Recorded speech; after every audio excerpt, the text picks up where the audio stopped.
من آلاف السنين ومن قبل ما يبقى فيه التقدم والتكنولوجيا اللي احنا بنعيشها دلوقت، كانت في حضارات تاريخية كبيرة بنت المعابد والأهرامات، وبدأت في كتابة أول الحروف والكلمات. والحضارات دي ما كانتش مجرد مكان عايشين فيه كده وخلاص، دي كانت مراكز للثقافة والعلم والابتكار. من عظمة الفراعنة في بناء الأهرامات، لحكمة الإغريق، للقوة الجبارة اللي كانت عند الرومان، كل حضارة من دول سابت بصمتها في صفحات التاريخ. أهلا بيكم في بسيطة، والحلقة دي هنتكلم عن أعظم الحضارات التاريخية. بس الأول انزل اعمل اللايك والاشتراك الجميل، وما تنساش تصلي على النبي، ويلا نبدأ.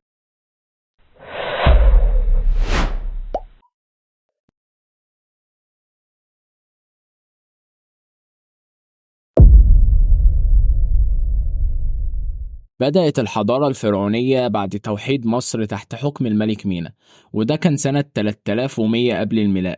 وده اللي وضع الأساس لبناء دولة قوية ومستقرة. الحضارة الفرعونية أو الحضارة المصرية القديمة من أعظم الحضارات اللي عرفها التاريخ. اتمركزت الحضارة الفرعونية على ضفاف نهر النيل، وامتدت لأكتر من 3000 سنة. ظهرت خلالها كتير من مظاهر التقدم، زي تقدمها في الهندسة المعمارية، وده واضح طبعا في بناء الأهرامات زي أهرامات الجيزة، والمعابد زي معابد الأقصر ومعبد الكرنك. وتقدموا في مجال الطب، وكان ليهم دور كبير جدا في مجالات الجراحة وكتابة النصوص الطبية، وده بفضل معرفتهم للكتابة الهيروغليفية. ده غير إنهم كانوا متقدمين في فن النحت والرسم، وده هنلاحظوه على الجدران والتماثيل. نيجي بعد كده على أهم حاجة تميزت بيها الحضارة الفرعونية، ألا وهي الزراعة. فقدماء المصريين كانوا خبراء بمعنى الكلمة في الزراعة، واستغلوا كل الموارد اللي عندهم زي الفيضانات والأرض الخصبة، وكمان برعوا في حساب الفلك، وقدروا يستفيدوا من حركة الشمس ودورتها، وده كان ليه تأثير في حسابات الزراعة والاحتفالات الدينية وغيرها كتير.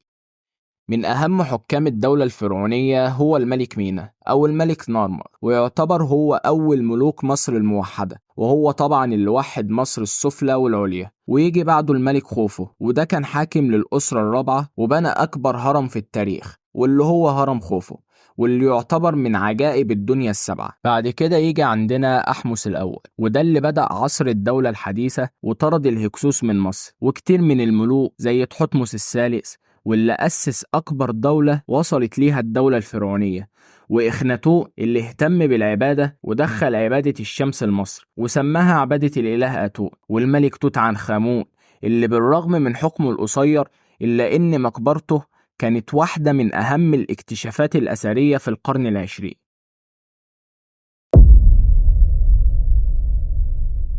بدأت الحضارة السومرية في بلاد الرافدين أو العراق حاليا، ويعتبر السومريين من أقدم الشعوب اللي عاشوا في المنطقة اللي كانت تعرف وقتها باسم سهل شنعار. وهم أول من أسسوا المدن زي مدينة أوروك وأغور، واللي كانت تعتبر بمثابة مراكز حضارية وثقافية. وتعتبر الكتابة من أول مظاهر التقدم اللي ظهرت في الحضارة السومرية، واستخدموها على ألواح الطين عشان يدونوا النصوص القانونية والاقتصادية والدينية. وزيهم زي قدماء المصريين كانوا مبتكرين بمعنى الكلمة في الزراعة، وعملوا طرق ري جديدة عشان يزودوا الإنتاج الزراعي.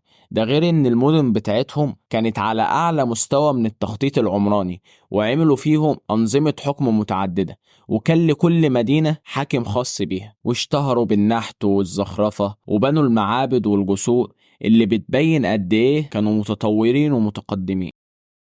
السومريين كانوا متدينين جدا ومهتمين بالعبادة، وعبدوا مجموعة كبيرة من الآلهة. وما استكفوش بكده، لا دول كانوا بيعملوا لهم قصص أسطورية كمان. ومن أشهر حكام الدولة السومرية كان الحاكم جلجامش وأورنامو وإنميركا. وبعد فترة طويلة من الازدهار انهارت الحضارة السومرية، وده بسبب الغزوات الكتير من الدول اللي جنبه وضعف الحكام. بس على الرغم من سقوط الحضارة السومرية، إلا إنها سابت تأثيرات ثقافية وتكنولوجيا استمرت للحضارات اللي بعدها. الحضارة الإغريقية أو الحضارة اليونانية القديمة بدأت في القرن التاسع عشر قبل الميلاد، وانتشرت في اليونان والجزر المحيطة بها وأجزاء من آسيا الصغرى.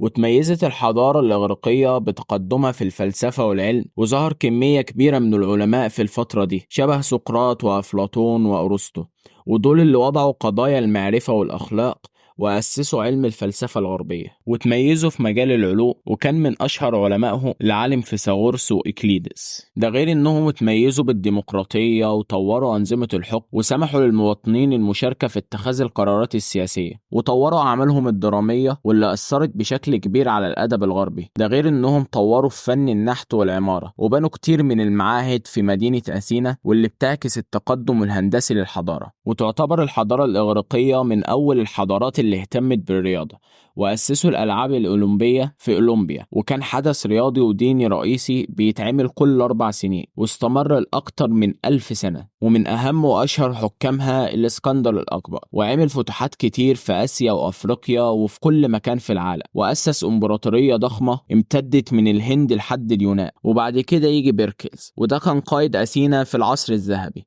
وكان ليه دور كبير في تطوير أثينا وجعلها مركز ثقافي وسياسي مهم. وبعد وفاة الإسكندر الأكبر تفككت الإمبراطورية واشتعلت سلسلة من الحروب بين الخلفاء، وده اللي ضعف الحضارة وخلاها تقع تحت سيطرة الرومان.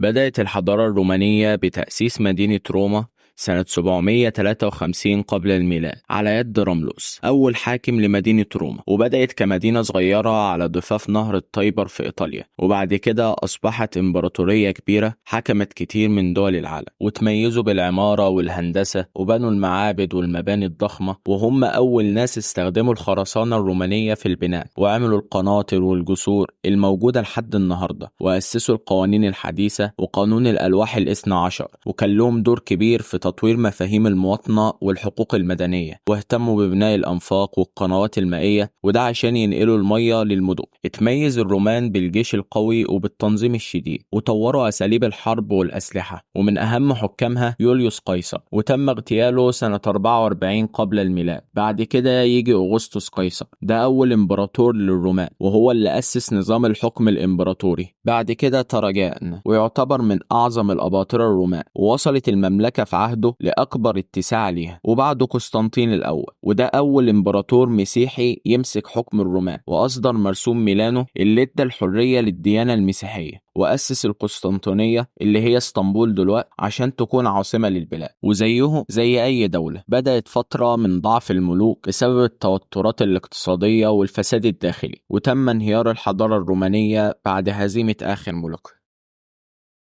ودي كانت أعظم الحضارات التاريخية. ملخص الحلقة هتلاقيه تحت في الوصف. ما تنساش اللايك والاشتراك، وما تنساش تدعي لإخواتنا ربنا ينصرهم ويفرج عنهم. سلام عليكم.